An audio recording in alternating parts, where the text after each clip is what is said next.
Ponencia de Juan Carlos del Amo, nuestro abogado, que nos va a dar una buena ponencia. Zavala del Amo. Hola, buenas tardes. Como bien me ha presentado Antonio Rayas, soy Juan Carlos Zavala, abogado en ejercicio y perteneciente al Colegio de Madrid. En principio quiero mostrarles mi alegría por poder compartir con ustedes esta tarde un ratito para explicarles bien o bien sucintamente lo que es el procedimiento de incapacitación judicial, y para ello pues vamos a ir entrando en materia. Bien, pues antes de empezar a explicarles a ustedes algo tan tedioso como puede ser un procedimiento judicial ante un juzgado de primera instancia, sobre todo de la capacidad, yo considero conveniente dar una breve pincelada de qué es la capacidad, porque es algo que seguramente todos estamos cansados de oír hablar de ella y no sabemos exactamente en qué consiste la capacidad. Bueno, pues la capacidad es la aptitud de adquirir derechos por sí mismo sin tener que utilizar el consentimiento o la autorización de otra persona. A eso es a lo que jurídicamente se llama, valga la redundancia, capacidad jurídica o capacidad sin más. Bien. Cuando existe la idoneidad para poder ejecutar esos derechos o esas obligaciones, es a lo que le llamamos capacidad de obrar. Cuando esa capacidad, esa idoneidad de la capacidad de obrar es la que está viciada o no es suficiente, es a lo que le llamamos incapacidad. Entonces, una vez hecha esa aclaración de esos conceptos de capacidad jurídica, capacidad de obrar, vamos a ver propiamente dicho el procedimiento de la incapacitación judicial. Quiero hacer constar también que en este tipo de procedimientos no hay que estar, hay que pensar que es algo que va a perjudicar al presunto incapaz, sino que un procedimiento de este tipo se incoa o se inicia precisamente por todo lo contrario, para darle toda la protección jurídica que este presunto o este enfermo que pudiéramos tener necesitará. Este procedimiento es un procedimiento que obligatoriamente tiene que ser instado o iniciado mediante una asistencia letrada y una representación procesal mediante un procurador debidamente habilitado.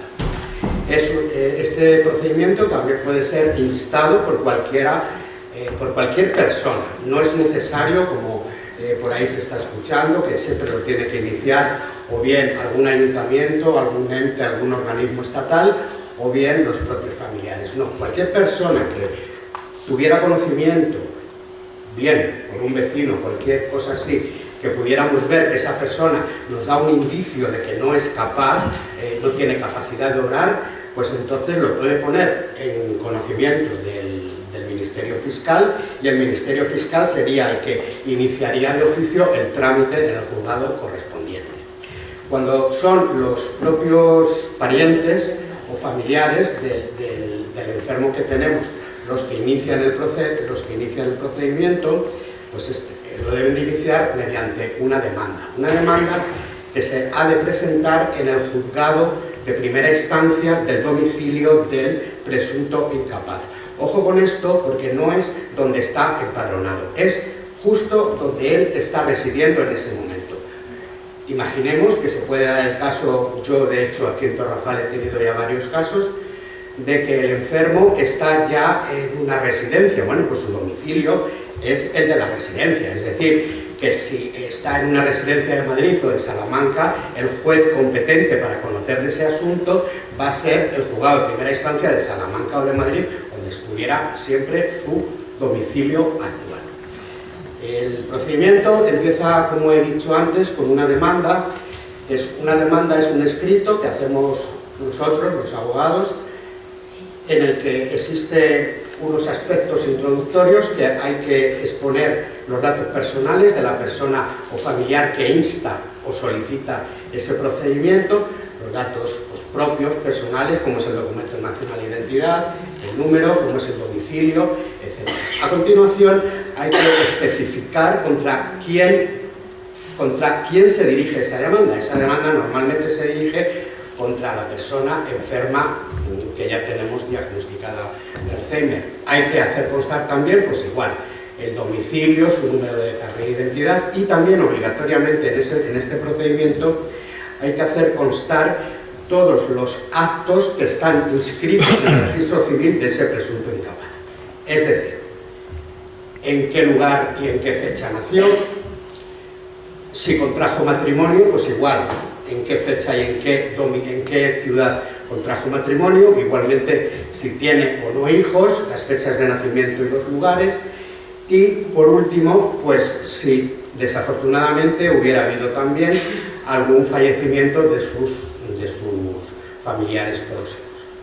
A continuación, en esa demanda es obligatorio explicarle al juez en qué nos queremos basar para solicitar la incapacitación judicial de esta persona.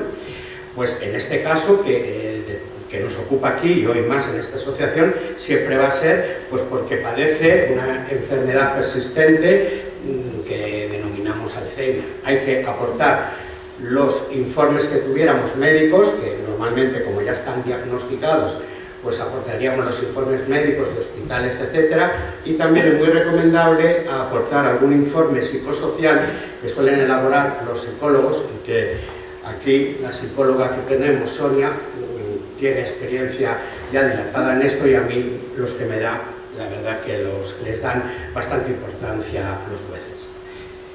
Esta demanda de la que estamos hablando acabaría suplicando o solicitando qué es lo que queremos realmente, qué es lo que estamos pidiendo al juez.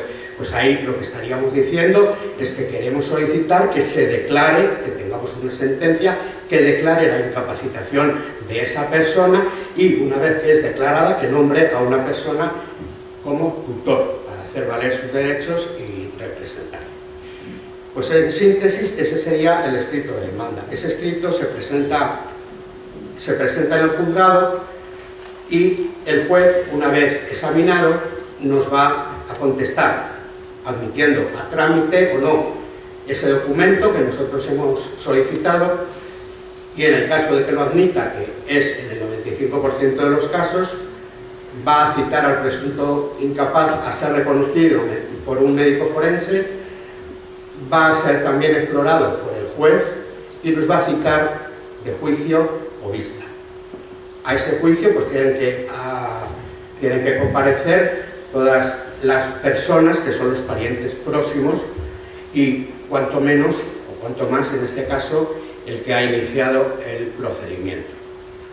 Una vez ya celebrado este juicio, pues los autos quedarían conclusos para sentencia, y obtendríamos una sentencia en la que se declararía por fin la incapacitación de esa persona y el nombramiento del tutor. Esa sentencia sería firme a los 20 días de haber sido notificada a todas las partes.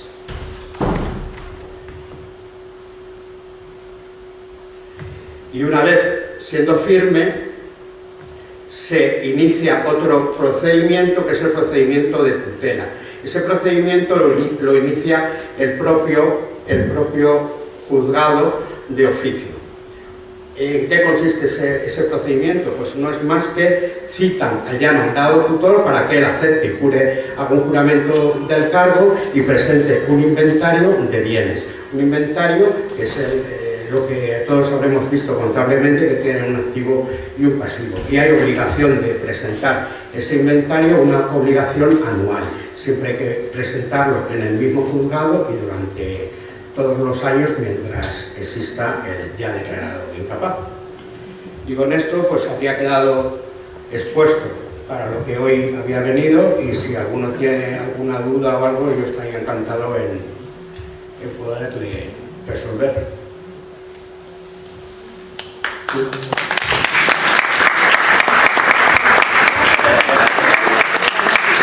¿No hay ninguna duda? Sí, allí Juan Carlos creo que me ha preguntado al final. En caso de que se pase un año sin dar su cuenta, ¿qué pasa? ¿Se refiere usted al inventario? Al inventario, exactamente. Bueno, pues no va a haber una multa tan directamente, sino que el juzgado se lo recordará, que lo presente. ¿Cuánto tiempo dura ese proceso de incapacidad? Buena pregunta.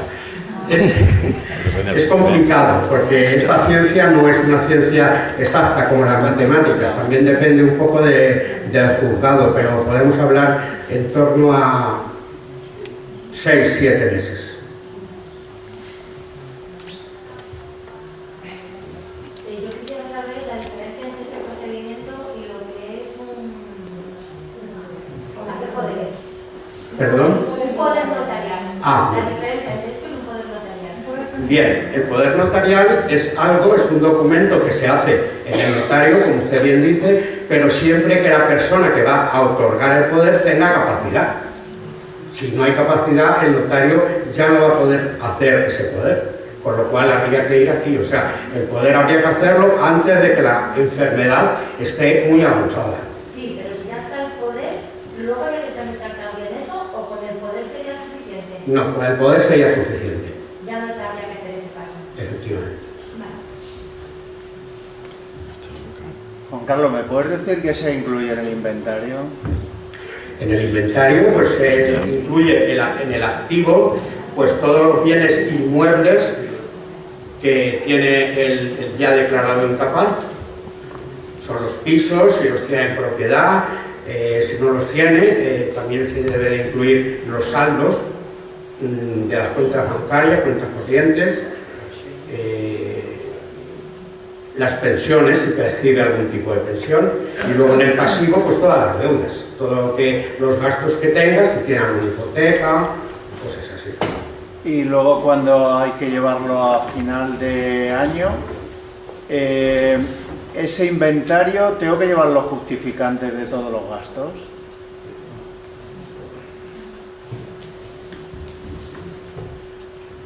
Volvemos a lo de antes, depende del plazo. Yo ya tengo una dilatada experiencia profesional en estos tipos de procedimientos y puedo decir que en los últimos 5 años solamente habré llevado como más de 50 o 60 procedimientos de este tipo, y en el último quinquenio ha habido 2 jueces aquí en Torrejón que me lo han pedido. Me han pedido que junto con el inventario aportemos las certificaciones de los registros de la propiedad, etcétera, las certificaciones bancarias del dinero que hemos dicho que tiene, etcétera. Solo he tenido 2 casos de eso. Y son jueces que previamente o con anterioridad o con posterioridad han visto otras incapacitaciones conmigo, con el mismo letrado, la misma representación procesal, y no me lo han pedido. Quiero decir, no sé por qué. La misma enfermedad, el mismo diagnóstico. Yo, la primera vez que me lo pidieron, sí que es cierto que era una persona que tenía un patrimonio bastante importante, y entonces yo deduje que quizá podría ser porque efectivamente pues a lo mejor él quería ver un poco si todo lo tenía en prohibiviso, o lo tenía, era como único titular, etc. Pero luego el otro caso que tuve era una persona que lo único que tenía era un piso y una pensión. Entonces ya, pues un poco lo que yo estaba pensando se me vino abajo. O sea, no sé qué criterio pueden seguir. La ley no dice que estás obligado a presentarlo, pero sí, efectivamente, si te lo requiere el juez, lo tienes que presentar porque si no, no da por bueno el inventario. Y el inventario es algo que siempre tiene que estar actualizado. ¿Por qué? Porque otra cosa que viene a colación de esto es algo que tiene que estar muy actualizado, porque no el tutor, no un tutor, por el hecho de ser tutor, puede disponer libremente y a su propio albedrío de los bienes de su tutelado. Es decir, no se puede dar nunca la paradoja de decir, resulta que en este procedimiento han nombrado de tutor a su hijo, que es el más bandarra que hay, que este va a ejercer el cargo en contra de su padre o de su madre y va a vender su autorización los pisos que tenga y se los va a embolsar y a los hermanos no les va a dar. Esa situación nunca se va a poder dar, porque para poder vender un piso, un inmueble, el tutor no tiene facultad suficiente para poderlo vender ante notario. Hay que pedir no me atrevo a decir que es un juicio, pero sí que hay que pedir como una pequeña autorización judicial de venta al juez. Al juez mismo que ya en su día declaró la incapacitación y nombró un tutor. Y entonces hay que decirle, mire usted, señoría, yo vengo a pedirle autorización porque necesito vender este piso de mi tutelado, que es mi padre, pero no puedes decirle, necesito venderlo porque lo quiero vender. No, tendrás que explicar, fundamentar por qué lo quieres vender. Pues porque lo normal es que se está acabando el dinero metálico, la disponibilidad del dinero, y entonces se necesita vender un piso para hacer liquidez y poder pagar una residencia, etc. Eso el juez lo va a entender y va a autorizar la venta. Lo que nunca va a autorizar un juez una venta es en el caso de decir, no, oiga, yo quiero vender el piso pues porque así cogemos un piquito cada uno de los herederos y nos vamos a ir a Santa Pola este verano. No. Dígame. El responsable siempre es el que acepta el cargo. Sí, es el tutor. Es el tutor. El tutor, vale. De todas formas, yo aconsejaría que se guardaran los justificantes de gastos que sean importantes, hombre. Un ticket de aparcamiento o algo de eso, no, pero pero sí, por ejemplo, pues si lo típico, si tenemos una persona que viene a ayudarnos a casa, a ayudarle a asearle, a cambiarle, a hacer la comida, a estar con nosotros, y le estamos pagando X, pues bueno, pues igual que aunque no la tengamos dada de alta, el juez no va a entrar nunca a decir esto es un puesto de trabajo encubierto y es una economía sumergida. El juez no va a entrar en eso porque no le interesa. Pero sí que es cierto que tú le puedes decir al juez, es que yo aparte de todo esto, pues resulta que tengo unos gastos de 800 euros mensuales que le pago a Juanita que viene a mi casa a ayudarnos. Bueno, pues quédate con un resguardo, porque el juez a lo mejor te puede decir, en ese momento, acredítemelo, y resulta que luego está Juanita, no existe como se lo acreditas. Entonces ya puede haber ahí una controversia importante. ¿Por ahí alguna persona quería...? Sí. Si hay un poder preventivo, no es necesario llegar a una incapacidad, a solicitar una incapacidad. Es que un poder preventivo, ¿qué es? No sé qué es un poder preventivo. Un poder notarial, sí. Efectivamente, vamos a ver. Un poder notarial es un documento, un poder notarial es un documento en el que lo otorga el poderdante, faculta al apoderado para hacer unas cosas. Puede ser lo que nosotros vulgarmente llamamos un poder general, que también es conocido como poder de ruina, que es el que le faculta para hacer todo, absolutamente todo, o puede ser que le faculte para hacer determinados actos o negocios jurídicos. Simplemente se puede hacer un poder. Pues para vender el piso que tenemos en la calle Fulanita de Madrid, y es un poder por una cosa. Si es un poder general, que yo creo que es a lo que usted se está refiriendo, si ese poder lo otorgó el notario y autorizó esa escritura notarial, el notario, en el debido momento en que la persona no es, a lo mejor estaba diagnosticada, pero en ese momento sí se podía gobernar por sí mismo, porque si el notario lo detecta, el notario no va a firmar un poder, no lo va a otorgar. Estaba en sus facultades, pues ese poder es efectivamente válido. Y si no se anula ese poder es vitalicio, es decir, ese poder se extinguiría con el fallecimiento del poderdante. Ese poder es totalmente válido, aunque ahora la persona tenga Alzheimer.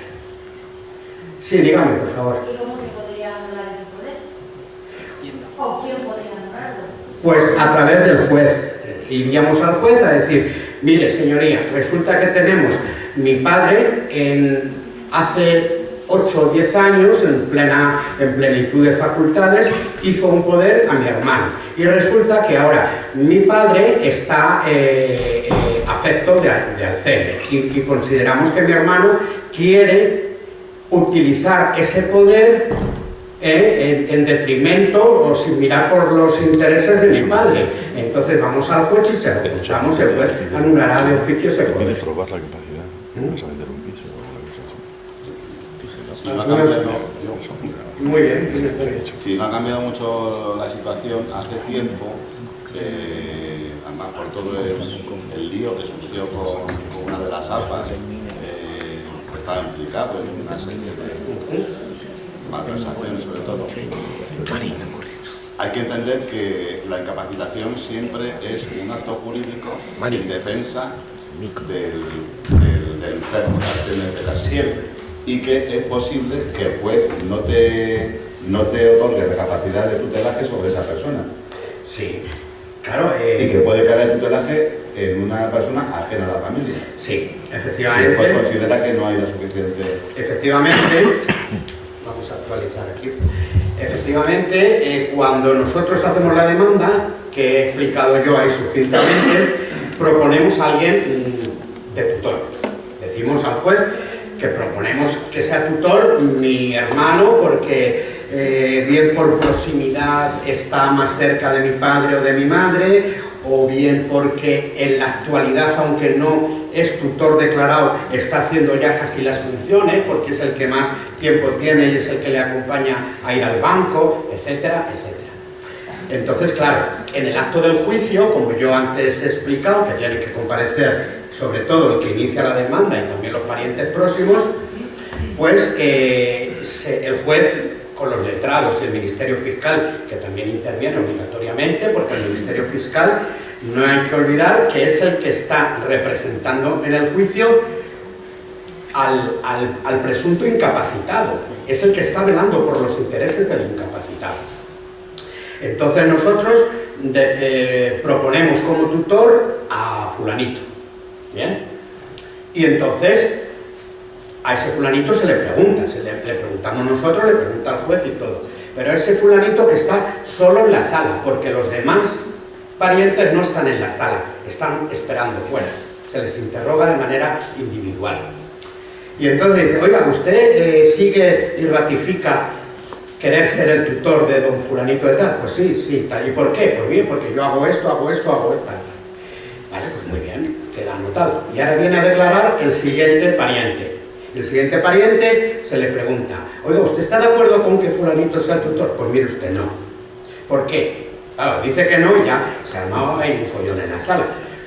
Pues ¿por qué? Pues mire, pues porque resulta que ha hecho esto, eso tal, no sé qué. Y bueno, pues ahí queda.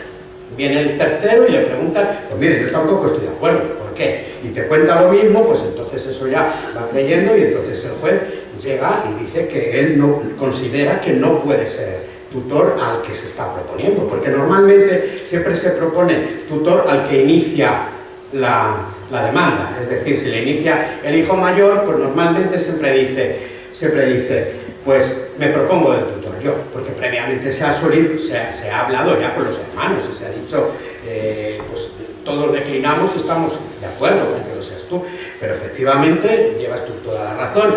En el momento que exista un ápice de sospecha de que esa persona que hemos propuesto como tutor no va a defender ese caso y a mirar por los intereses reales y perfectos de ese incapacitado, de ese tutelado que ya tiene, el juez no lo va a aceptar. Va a proponer otro de los parientes. Y si todos los parientes, ninguno quiere ser tutor, lo que está claro es que este incapacitado tiene que tener un tutor. Si los parientes más próximos todos se niegan y ninguno quiere, pues será tutelado por la comunidad autónoma correspondiente a donde él resida.